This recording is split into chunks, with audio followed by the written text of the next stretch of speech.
Hello everyone, this is Marc Sabatella from Outside Shore Music, home of mastering MuseScore, and welcome to the MuseScore Café. So this is our regular series. We talk about some aspect of making music using MuseScore and ignore the stuttering going on in the background. Computer just rebooted. This is our monthly Ask Me Anything session, so I will be anxious to hear your questions and try to do my best to answer. So I get to give you exactly what you want to be hearing here. Give me a second while I get the chat visible. So, and again, ignore the stuttering of audio. There we go. Okay, so I've got a couple questions kind of queued up that people had sent earlier, so I will, be getting to those as I can, as well as whatever people have here. But yeah, I am kind of at your disposal to answer questions. I do want to make one thing I want to let you know. MuseScore 4.3 will be coming out possibly tomorrow.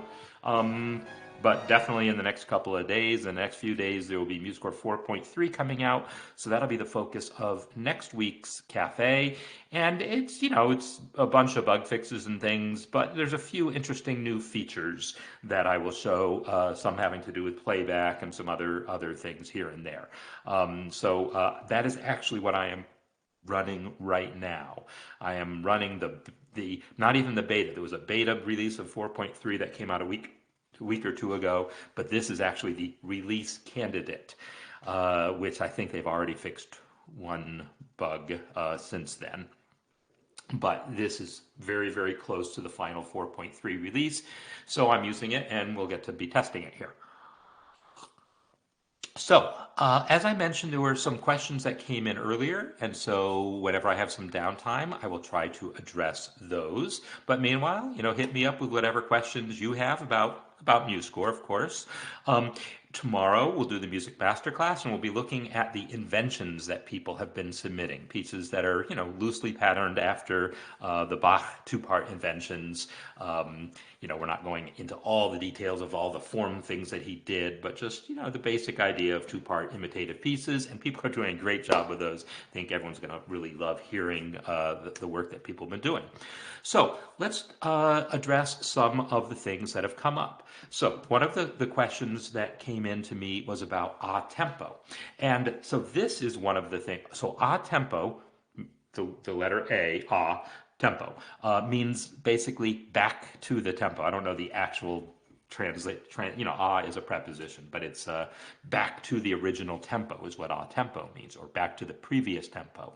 So I'm going to set up a score and demonstrate some of the things that I want to demonstrate here. And so the first thing I'm going to do is put in a tempo marking of, say, 120. And then I'm going to put in some notes.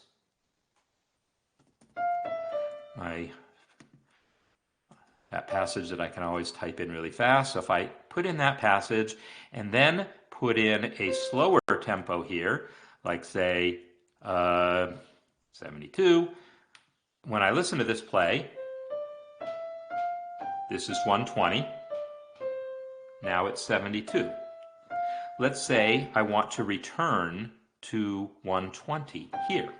So the old way of doing this was, well, you got to put in another tempo marking and have it say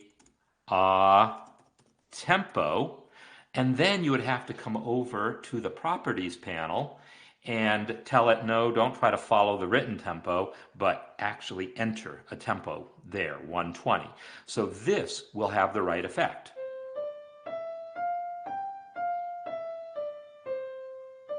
Now it's going to speed up again, hopefully. There you go. So that totally did the job. That is the old way of doing things. There was recently a change made to support a tempo directly. I don't know if that change has made it into 4.3. I also don't know if I need to reset my tempo. So I see the marking there. So I'm going to delete the one that I added, make sure it still plays back the old way.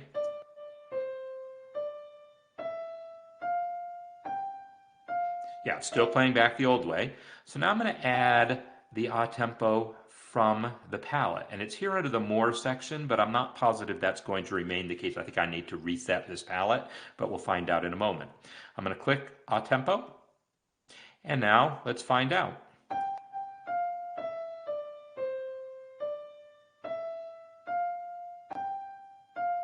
So that didn't work, right? That didn't do anything. It didn't speed it back up. So I'm not sure if that's because I need to reset my palette, or if that change is perhaps not coming. Ah, see, now a tempo is in the main part of the palette, so that's a good sign. Let's go ahead and add that.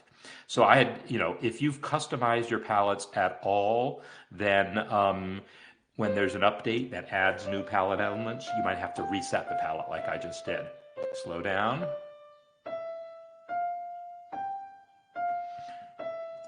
All right, well, that still didn't speed it up. So to be honest, I'm not positive if there's something else I need to do to get that to have the playback effect of a tempo. But in any case, you can definitely come over to, oh, look at this. Now it says set specific tempo instead of follow text. So good. I'm going to set specific tempo and put in 120.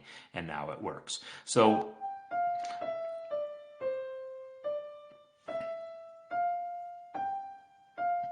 well, that's interesting. Even when I put set specific tempo, it didn't work. So that's something I'm going to have to, because I did say set specific tempo. Yeah, kind of curious about this now. Could be an issue with the new tempo command. Ah, now it worked. So all that adding and deleting and adding deleting I did apparently confused it, but eventually it started working. So in any case, it is supposed to be the case. I'm going to try one more thing because, this is kind of important for us to figure out. So I'm going to try one more thing. I'm going to again verify that it's playing back the slow tempo. Okay. And now I'm going to re-add that a tempo mark from the palette. And this time, when I listen to the playback, I notice that it's still slow, but this time I'm going to try just transposing the notes just to wake up the playback system. No, that didn't do it. So, okay, it probably just doesn't, the change that was made probably isn't going to take effect until 4.4, so false alarm there.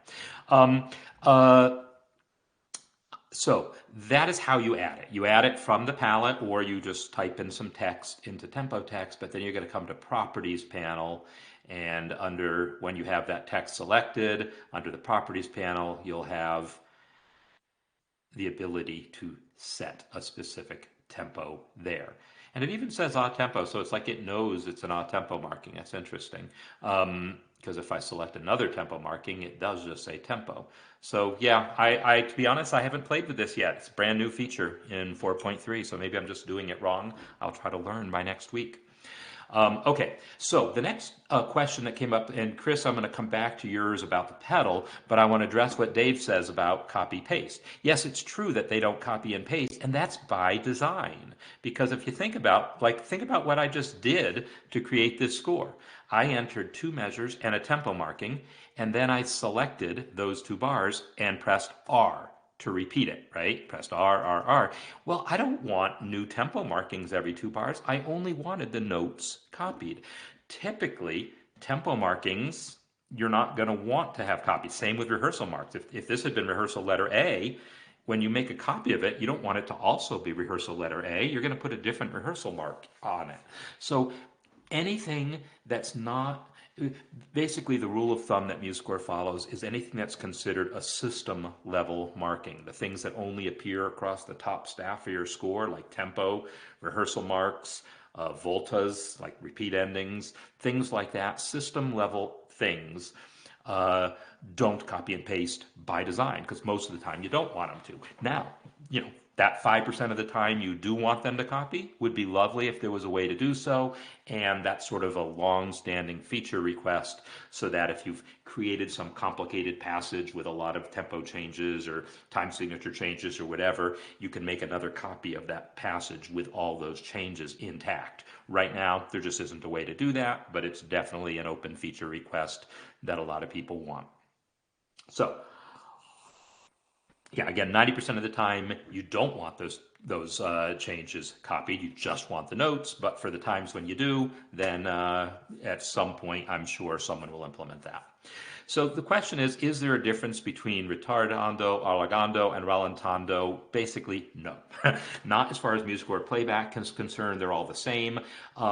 If you ask people like what they actually mean and is there a difference, some people will tell you that retardando means start slowing down gradually and rallentando means suddenly, or some people will tell you the other way around, and I would never depend on anyone to read my mind about that personally. So yes, you can copy individual. Shayana is absolutely right. You can copy individual tempo markings individually. So select that tempo marking, Control C, and then paste it over here. Control V, right? So you can copy tempo markings individually. They just don't copy along with the music. So yeah, that's a great observation. And same with rehearsal marks. If you need to recopy, if you need to have 2 letter A's in your score for whatever reason, and you don't feel like just typing A again, then you can certainly copy and paste that rehearsal mark. But yeah, when you paste it in the right context. You just paste it to the proper place there. And I think it'll even work. Well, let's find out. Will it work to copy 2 of them? If I select 2 tempo markings and hit Control C, and then come over here and hit Control V, do I think it's going to paste them both? I kind of don't, but let's find out. No, it didn't. I think that special copy of tempo markings only works for individual tempo markings. Yep, that seems to be the case. So, so yeah, that seems to be, I think that's covered those tempo things. I'm now going to look at Chris's thing about wanting to copy these pedal markings. And yeah, so these pedal markings, and here again, there were just some improvements made for 4.3 that I haven't had the opportunity to play with yet. So I'm going to show you the old way of doing it, and maybe the new way is going to work better. Maybe it's not, but let's enter some notes on the bottom staff also. And I'm going to, so you've got these pedal markings that are going basically covering a couple notes each. So I'll select those 2 notes, the notes that you want covered by the pedal marking. And then I will come over to the keyboard palette. And I'm going to reset this palette because, again, I'm not sure what customizations might have previously been done. So I'm going to add, it really doesn't matter which of these 2 lines, it doesn't matter which of the lines you add because they're all going to behave the same, but they look different, obviously. So I think I'm going to add this one without the asterisk, just add the line that's just the pedal line. And then I can select the pedal line. And then if you don't want to see the line for whatever reason, you come over to the Properties panel. And is there the line invisible option now? It looks like there is not. That was, I know some of these things are like requests that are kind of piling up and being implemented in future versions. And I think this might also be coming in 4.4. So, it doesn't look like there's actually a way to make that line disappear. I could probably set the thickness to be real small, but I don't think it'll let me go down to 0. So you can make the thickness of that line be sort of arbitrarily thin, but that's not what you want. So let's try Plan B. I'm going to come over here and add the version with the asterisk. And when I add the asterisk and then come over to the Properties panel, is there a way to make that end hook go away? Only by showing the line. So it appears the answer to the question is no, sorry, that is not currently possible, other than by making the line, you could make that pedal line invisible by pressing V, and then you could just add the pedal symbol from the symbols palette. So I will show you where the cymbals palette is. If you go to View, View, Master Palette, Cymbals, and then search for pedal, you'll find the pedal symbol there. Click that to add it into the score, and then just sort of manually put it where you want it, right? So that's going to be your case. Do pedal markings have playback effects? Oh yeah, absolutely. All versions of MuseScore support the playback of pedals. So if I play this score, let me delete the second pedal marking. If I delete that, let me take this pedal marking and extend it with Shift right, we're going to hear the pedal play.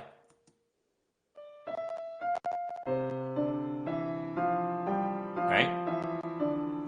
You heard those notes bleed all together? Right? It did that bleeding thing that pedal does. So yeah, pedal mark absolutely affects playback in all versions of MuseScore. Now there are, perhaps bugs where in certain cases certain notes don't get sustained fully. I think I've seen a couple issues filed on GitHub about that. But in general, certainly pedal markings do work for playback. All right, so does that fully answer Chris's question? Well, sort of it does. So you'll see that I added the line the way I wanted to for playback purposes, but then I made it invisible and added just the symbol for display purposes. If you don't want to see the line, that will work. Is that great that you have to do that? Well, no, of course not. That kind of sucks that you have to go to that much trouble. But, that's the way it is for now. The checkbox for visible, oh, this does exactly what the V. When I pressed V to make that pedal marking invisible, let me just move this guy out of the way. So notice that this pedal marking down here is gray. That's because I pressed V. V makes it visible, invisible, visible, invisible. Meanwhile, watch that checkbox. When I press V, visible, invisible, visible, invisible, right? So checking that box has the exact same effect as pressing V. It makes it invisible. Now you might look at this and say, hey, that's not invisible, I can still see it. Well, yes, that's so you can still select it in the score and edit its properties, but it will be invisible when you go to print it or generate a PDF or upload to musescore.com, etc. So that really is invisible. We're just seeing it on screen because you might want to edit it. If it bothers you to see it on screen, then make sure nothing is selected in your score, hit escape, and come over here and you'll see invisible. It says show invisible, and invisible has an eye next to it, meaning it is going to show invisible. If I click that eye icon to close the eye, now you'll see the invisible items don't even show on screen. So if it's distracting to you to see those grayed out symbols, you can turn off the display of invisible elements there. All right. So that's what that's for. So Peter's asking about composer and lyricist, and all right, so there are different conventions for different genres of music, also different for different periods of history.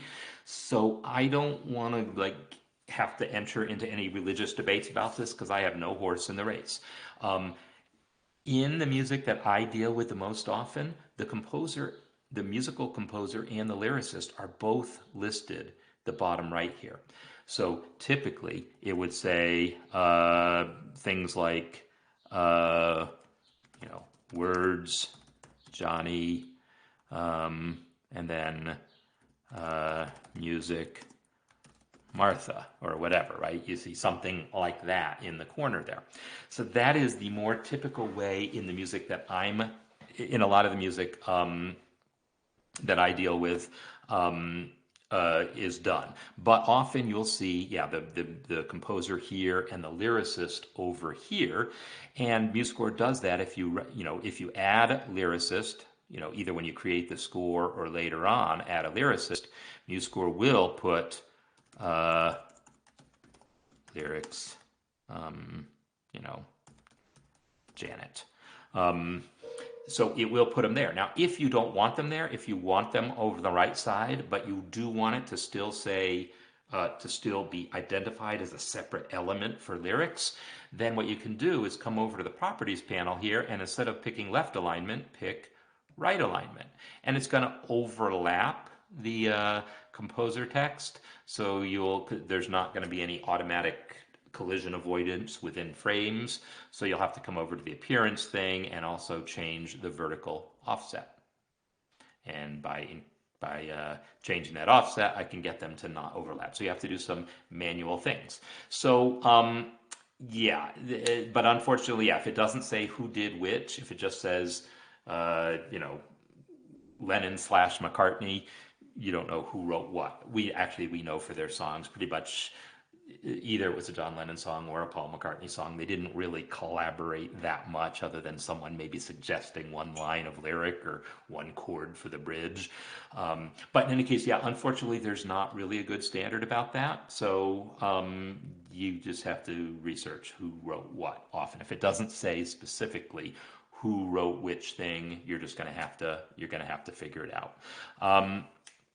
So, and I'm not I mean, I know the song No Moon at All, but I don't know who the composers are. I mean, Dave Mann, Red Evans, I trust you on that, but I don't know who they are. I don't know any other songs by them where I could say, oh, yeah, that guy's definitely a lyricist or whatever. But it's a great song. Love the song.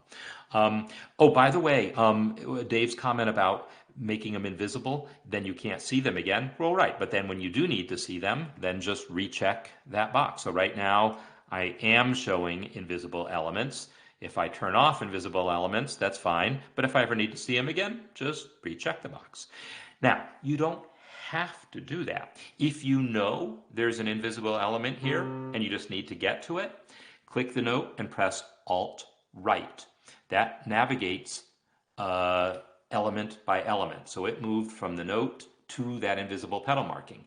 Or actually, it moved to that symbol there. So let me press Alt-Right again. Now, that invisible pedal marking is selected. And you can tell that because you can see its handles, and you'll also see in the status bar it says it's a pedal.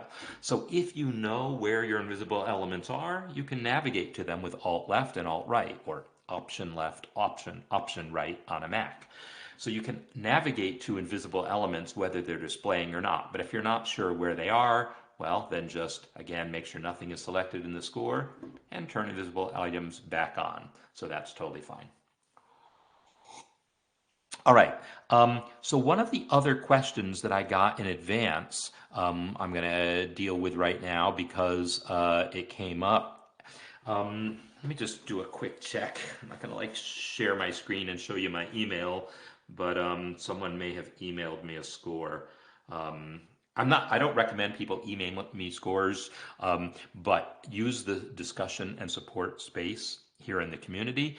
If you want to ask a question in advance where you need to post a score, just post it via discussion and support space. And, I might be able to answer the question before the session, but if not, I'll answer it during the session and have the score already available. So it doesn't look like I have the score here. I have the question, but not the score. All right. So, let's say that you're writing one of these like a fugue or something, or a three-part invention in which there's like a top staff and a bottom staff, but there's a contrapuntal line that moves between staves. Like I'm going to switch to voice 2 here and start entering some notes.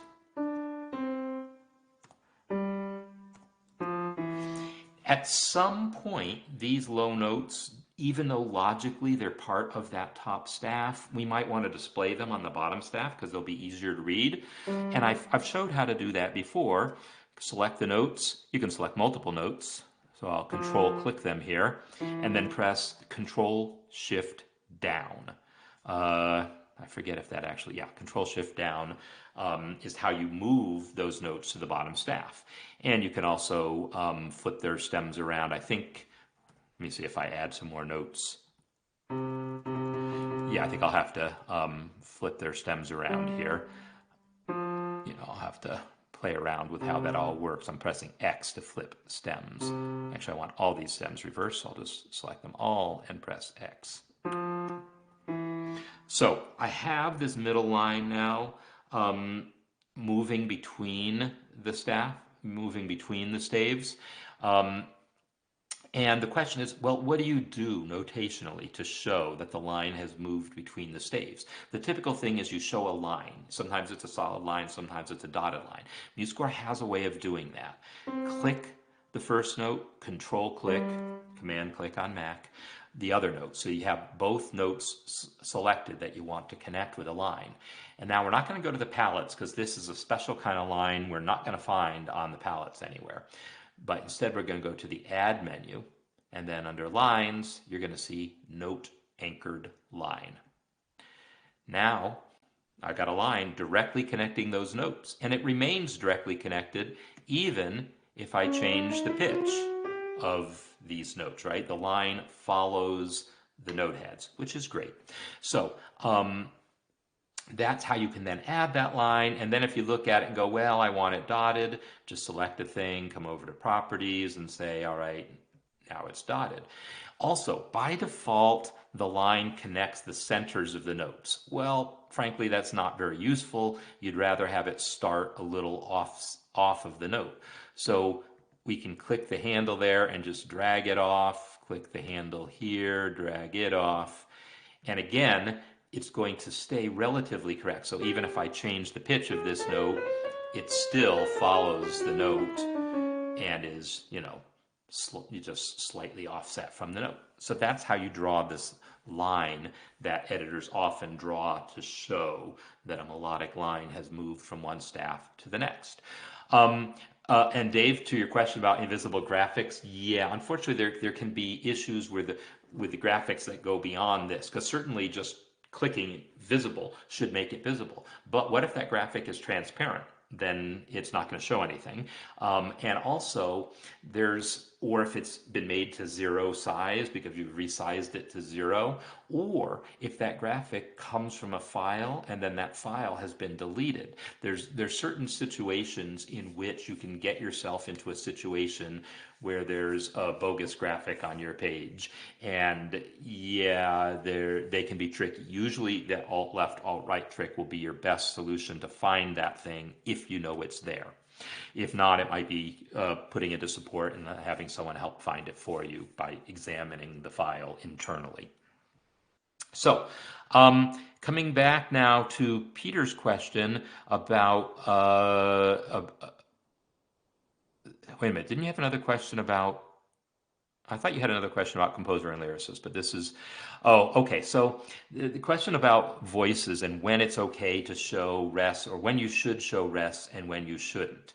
This is a complicated subject, but I'm going to try to answer it in a way that kind of makes sense. Let's say that this is a part for, oops, what did I do? Wrong voice. I meant to go to voice 2. So Control Alt 2 switches me to voice 2.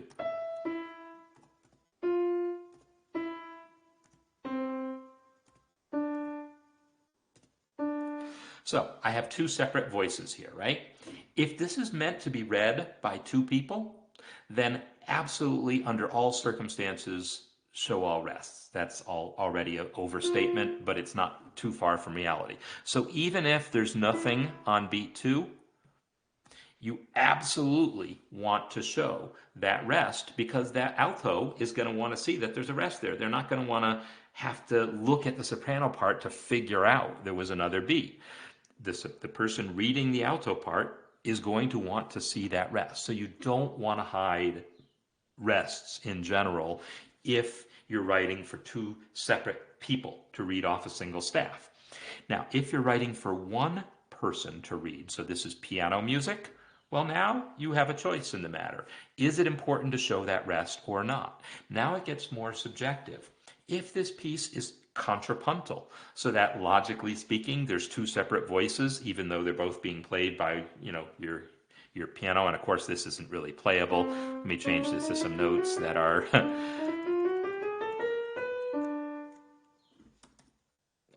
I'm just changing the notes around a little bit to make it more readable. What did I do? Oh, I switched to continuous view. I hit the wrong shortcut and switched to continuous view. So in this case, if this was a fugue or any sort of contrapuntal piano part where logically there really are independent voices happening on the staff, then yes, I would show that staff, show that rest. But if this isn't really contrapuntal, it's just a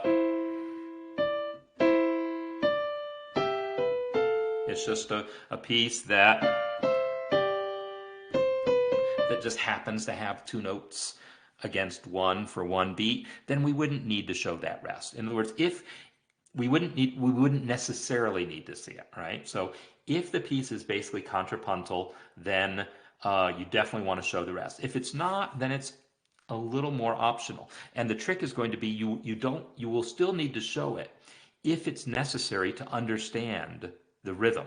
So let's say that this note came in on the and of 2.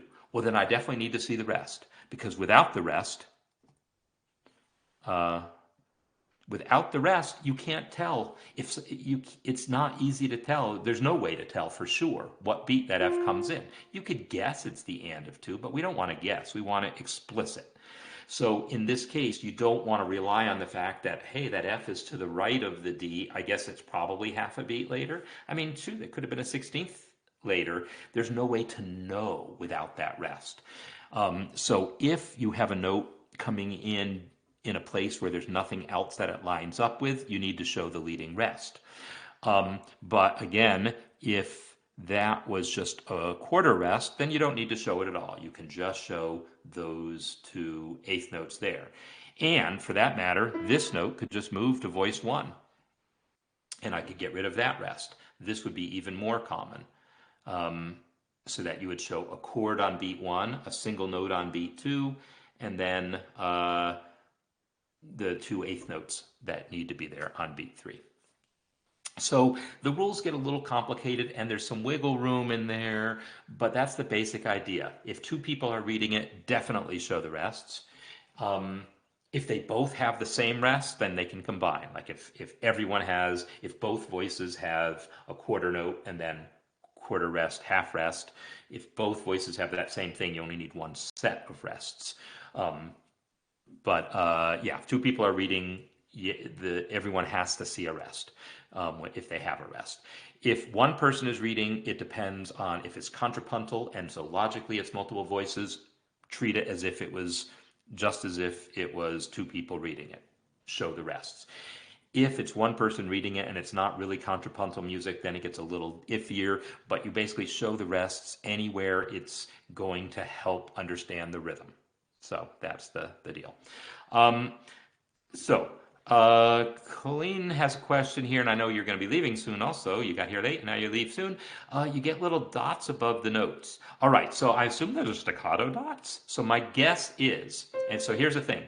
MuseScore 4 has changed the way compared to MuseScore 3. I mean, this change happened, over a year ago, but if you're just starting to use MuseScore 4, it's changed the way staccato dots work. If I enter some notes,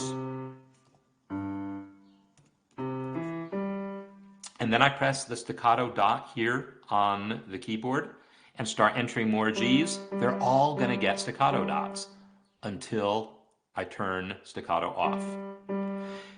And there's also a shortcut, Shift S. Shift S will turn on staccato dots. And now, whoops, I pressed S. I didn't mean to press S, that's Slur. But if I start pressing some more Gs now, you notice they're all getting staccato dots until I press Shift S again. And now my Gs won't get staccato dots. So that's my guess. You must have accidentally turned on the staccato button, and then they stick. The theory is that with articulation markings, in most cases, they get used consistently. Like you're going to have a whole row of staccato notes, or a whole row of accented notes, or a whole row of tenuto notes. Yes, that's true sometimes and sometimes not. So personally, I'm not convinced that really saved anyone any trouble at all. But so be it. Someone did a usability study and said it saved 5% of keystrokes or something, and so they did it. So probably you press Shift S accidentally somehow. That's only my guess. Um, so, did I miss other questions in here? So that was the convention question. Oh, by the way, yes, people, I did mention before that little mark there, that little question mark, you can get by colon. If you type into the chat, hello, type into chat. Sometimes it doesn't want me to type into the chat.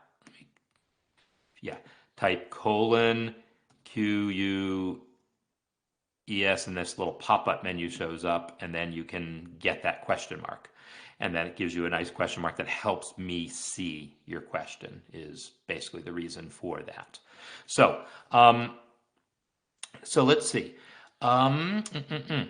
Can you pretty much always make trailing rests invisible? Now we're getting even more subjective, but my rule of thumb is I don't like to make trailing rests invisible. So, like if you have a line, like a voice two line that ends with beat one, and then the rest of that measure is just rests, can you just hide them? A lot of the same principles are going to apply. If it's two people reading, no, show the rest. If it's contrapuntal, no, show the rests. If not, then it could be okay to delete them. But like when I worked for like you're familiar, Paul, Peter, I mean, with the real book, right? The real book, the version from Hal Leonard, I was one of the editors on, and we had a rule of thumb that said in a 4/4 measure, we're either going to show rests or not show them in half measure intervals. In other words, just like how beaming of eighth notes goes a half measure at a time, first half of the measure, second half of the measure, and that we tie across that mid measure, we're going to treat rest the same way. If we're going to hide rest, we'll only do it if we can do it for the entire half measure. So that was kind of the rule of thumb. And then again, lots of exceptions and subjective things. So, if you show me a particular case, I can look at it and tell you my personal opinion on it. But yeah, it gets subjective and dicey. All right. On the start page, that's a good question, Frank. And I don't think there is. So the question is on the start page. So this is the home page here. This list here of your recent scores. This is the scores that have been opened recently. So it's showing you this list. And if you delete a score from your system, it will go away from the list. If you want to have the score still on your system, but you just don't want to see it as recent, first of all, you can clear them all, and I think you know that. If you come to File, Open Recent, and go down to the bottom, there's Clear Recent Files. Well, that's all well and good if you want to clear the list completely. But if you just say, oh, you know what, this one score here, Jingle Bells, I only opened it accidentally. I really don't ever want to look at it again. We would love it if it was possible to just remove that from the list without really deleting the score, or the same for this one here. This is another thing. Oops, I right-clicked it and it's starting to load. I was hoping a pop-up might show up, but this is another one of those things that someone has been working on implementing something for. Let me switch to the list view here. Is there a delete icon here? Someone has implemented a system where you can manage this list more directly, but it's another one of those things that I think isn't coming until MuseScore 4.4, if it gets finished at all. But yeah, that is not something that's currently possible. All right. So what else do we have here? Have I missed anything else? So now at this point, I'm going to keep scrolling to see if I missed things, but y'all can help me. Did anyone ask a question that I have missed? Oh, Frank did over here. Series of notes under a slur, have to interrupt, then want to pick up note under the, oh gosh, no, there probably isn't a way to do that. So I think I know what you're talking about, Frank. If I come over to my little test score over here, and let's talk about this. So these are good questions you're asking, Frank, because they don't have good answers. That's how I know they're good questions. No, all questions are good questions. If I start entering a slur, if I type a C, but then I type S to say I want to start a slur there, or if I click the slur button, I can start entering some notes. But then if I'm like, ooh, I forgot, I want to go back and add a staccato to that E, you might leave note input mode by pressing escape and then click the E and then press Shift S. If you press Shift S while not in note input mode, it doesn't like the staccato dot isn't sticky. It just adds it to that note, but then it's not going to add additional staccatos. It's only while in note input mode that that staccato dot is sticky, where it keeps adding more. So I've added this now. Now let's say I want to keep coming here and adding more notes. Well, if I come here, go to note input mode and start adding more notes, the slur no longer extends. So I'm going to have to select that slur and use Shift right to extend it after the fact. Or just, I usually don't, I never use that slur in note input mode. It's not my workflow. It doesn't occur to me. Managing when to turn it on and turn it off is more than my brain can handle. I add my slurs after. So I select my range and press S after the fact. It's actually no more clicks to do it after the fact. Well, maybe it's technically one more click. It's 3 clicks, right? Click first note, shift click last note, press S. So 3 clicks to add a slur versus S to turn on slur, S again to turn it off. But then I can add all my slurs at once, and I can handle things like slurs between voices, slurs between staves, and I can manage the slurs a little better if I add them after. So I'm not saying there's anything wrong with adding them while you're doing note input mode. It's just not the way my brain works. But yeah, if you're doing that, then you leave and come back, you're going to have to make the adjustment. All right, so next here, is there a way to regulate how much a hairpin affects playback? Okay, so here's the good news and, well, the bad news and good news. So the bad news is no, currently in MuseScore 4, there is no way at all. In MuseScore 3, there was a way, but it was very crude. You could just set some MIDI velocity changes. You could say, oh, I might want it changed by this much. There were some very simplistic changes, ways of controlling that. There is a system being worked on that's, I keep talking about 4.4. Remember that 4.3 is what comes out tomorrow. 4.4 is a few months away. What I'm talking about is probably more 4.5. But 4.5, or whenever it actually is going to have a new system they're designing where you can basically draw in the exact shape of your dynamics. You can say, oh, I want it to get a little louder here, a little softer here, and you draw in exact shapes. And same for tempo changes and other things. And there'll be numeric controls also, I'm sure, because it needs to be accessible too. But there is a system being designed. I've seen prototypes of it. It looks pretty spiffy, really. And it's based on what are called automation lanes in digital audio workstations. So if you've ever used a digital audio workstation, or DAW, DAW, and have used what's called an automation lane, where you draw in this curve and then it applies to your data.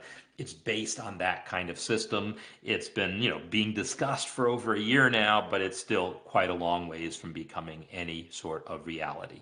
But that will be the more sophisticated way of shaping dynamics and tempo changes yet to come. So Shanna is absolutely right that for now, you just set what dynamic marking you want before and after. If you want it to go to forte after your crescendo, put in a forte marking. If for whatever reason you don't want the people to know, the people reading your score, that it's forte, you want them to make their own judgment. Or if you think it's going to be obvious from the context that it's supposed to crescendo to forte, make your forte mark invisible if you must. But at least that will specify what the end dynamic level is. Okay, so MuseScore being renamed to MuseScore Studio.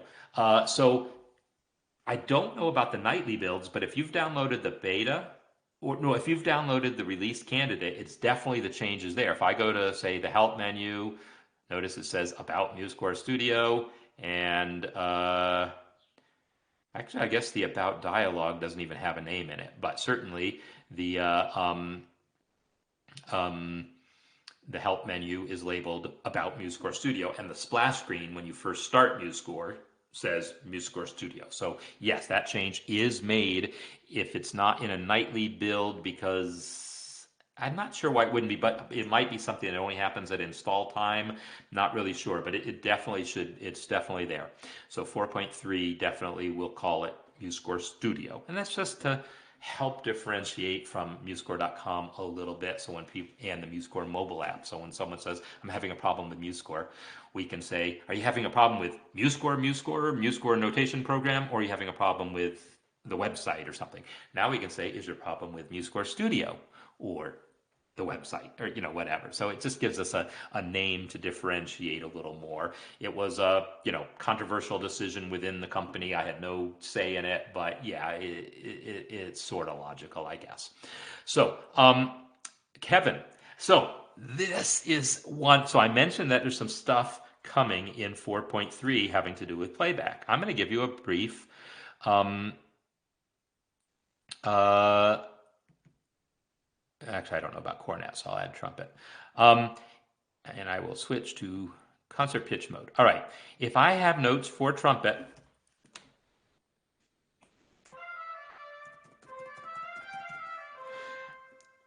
at some tempos,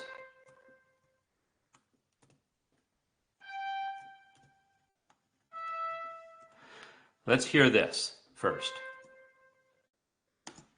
Yeah.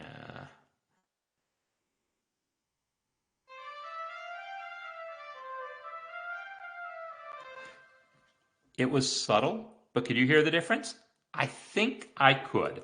This is a 4.3 thing. It never used to be. No version of MuseScore has ever differentiated slur playback in any meaningful way. There were some experiments involving shortening the notes without a slur, the last note of a passage. And that's all it would do, is take the very last note of a slurred passage and shorten it slightly. And it was only implemented for flute and piano.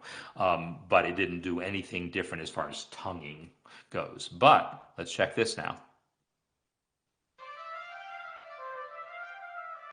Yeah, it's subtle, but it's there. So anyhow, it is there, and it depends on the tempo, it depends on the specific pitches, and it depends on this new thing. So I'll show you this other new thing. When I start to enter staff text here, well, actually, let me do this. Let me just move this guy out of the way. I don't even need it. Go away. I'm going to start to add some staff text here with Control T, and notice this little icon that appears now. For sounds that support it, this changes the phrasing or changes different sounds about it. So if I click that icon, you're going to see that there's different effects available. And this is only a Muse Sounds thing. So this is where you can get a shake sound. It actually does a little bit of a shake. And then there's all these different effects. But if you put in classic phrasing, this also affects the tonguing versus slurring.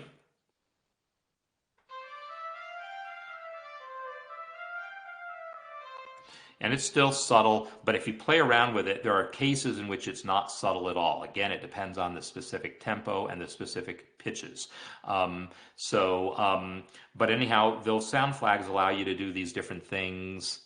Hey, that's interesting. Oh, if I put on classic phrasing, I only get these two options, but if I put in standard phrasing, I also get a non-legato option. Huh.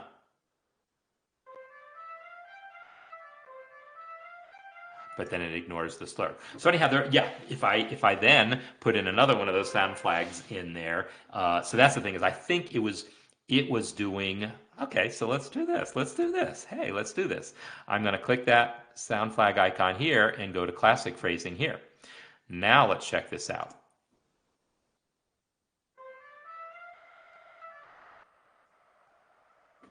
It got softer, which isn't good. But in any case, that was less subtle, right? So if you play around with these options, you'll discover what's there, and I'm sure bugs will get discovered because it's all brand new.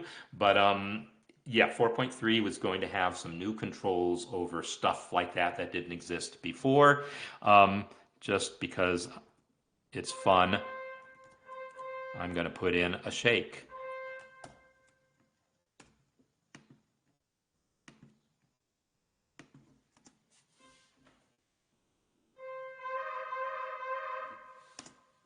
It's a shake. There you go. So yeah, that's some of the new stuff coming in 4.3. We'll talk about it more next week because I'll have a chance. I've played around with it even more by then. All right. So Peter, okay, here's your voices. All right. So first of all, this is a piano arrangement, presumably. Uh,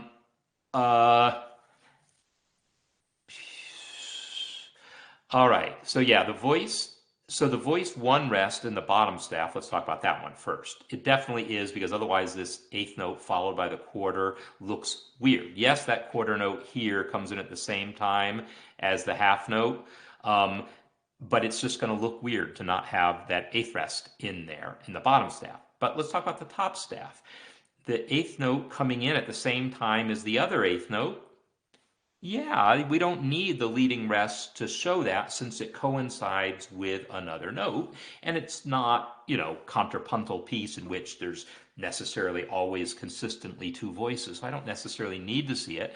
However, I probably would still include them because to me, it does just look a little weird to have a voice enter mid measure. If it's just a passage like this guy here, so think about this measure here. I'm going to delete that rest there. Think about this passage here. Is this a voice entering mid measure? Actually, let me delete that again. Is this voice entering mid measure, or is it just a case of, and let me even delete this one. I don't know. Is it even a voice, or is it just? It's hard to. I don't even know what distinction I'm making here. For some reason, this one doesn't bother me. Maybe it's because of that mid measure thing I mentioned. If it comes in directly at the midpoint of the measure, it doesn't bother me. But your version here, this guy comes in on an and. That's always a little scary to have a voice come in on an and without giving it leading rests. That's why when we talked recently about 3/8 note pickups, this came up in office hours yesterday. I personally don't like 3/8 note pickups. No matter how you beam it, I just don't like it. The default beaming in MuseScore is just wrong. It was wrong. It's another one of those things that was just recently fixed, but I don't know that it was fixed for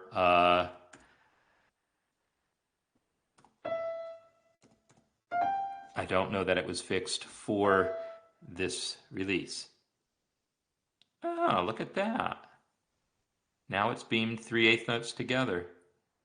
That's curious. All right, so I think this was changed for MuseScore 4.3, how 3/8 note pickup. But this is not good to me. That looks like a triplet, right? So I would still need to come in here, and I think MuseScore previous to this would have done even worse. It would have had the F and the G beamed together, and then the F at the end all by itself, which is just completely bonkers. It should be the F by itself, and then the G and the F, and then let me make it be an A so I can give them unique names.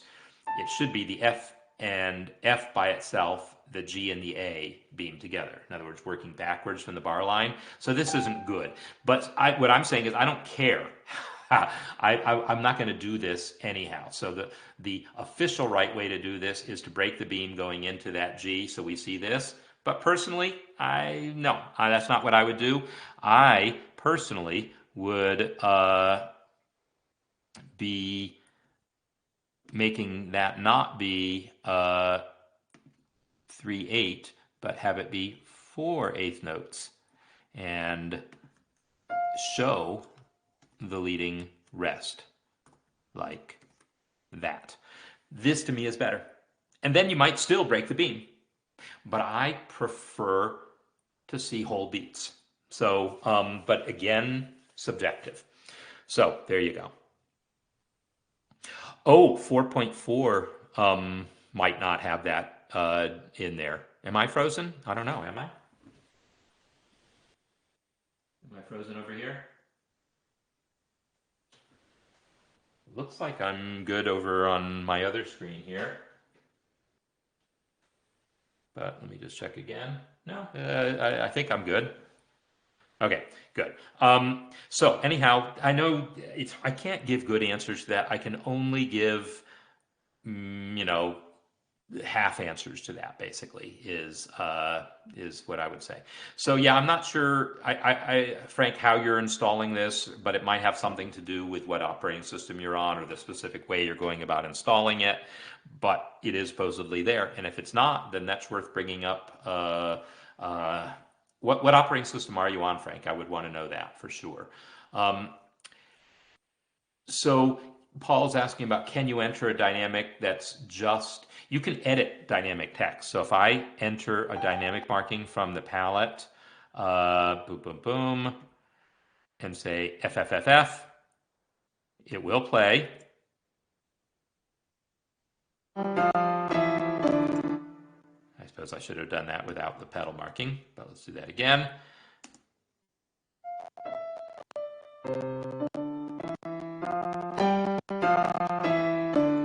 And then you can edit this dynamic marking. Just delete those Fs and replace them with the word loud. Or if you want to see the fancy F, so you could say extra and then Control-Shift-F gives you that F. So you can edit the text of your dynamic marking, but it's still FFF internally. Or you could just add, expression text, type Control-E and type Control-Shift-F, F, F, or put it PPP. And so now you see a PPP. It's just because you entered it as expression text, Control-E.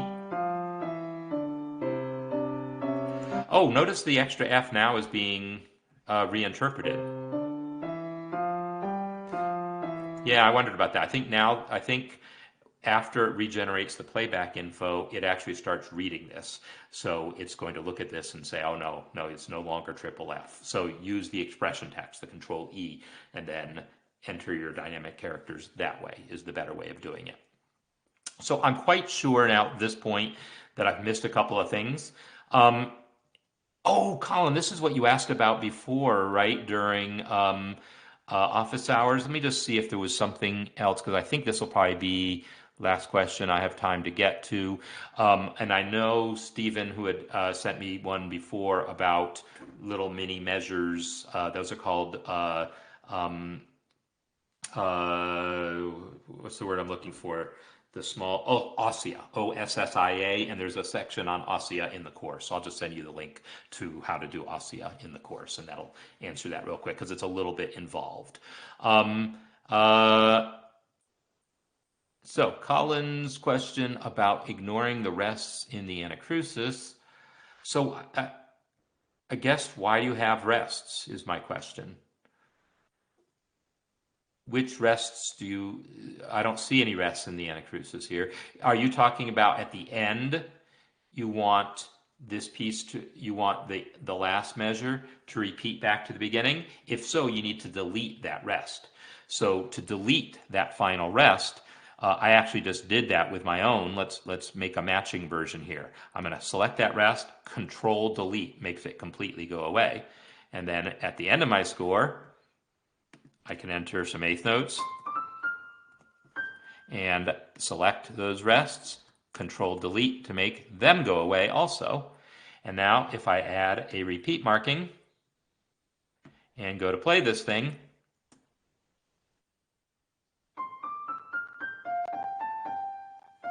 right? It did exactly what it's supposed to do. So hopefully that answers your question, Colin. And if not, maybe you can post an you can explain more. Just go to the discussion and support space and post a more detailed version of your question there that I can try to answer. Between the A and the B parts. Well, it might be the same answer then. Let's see. Let me find your score again. Yeah, same answer. Just Control Delete those rests. Instead of entering those as separate measures, the easier thing to have done would have been, let me change these to some eighth notes.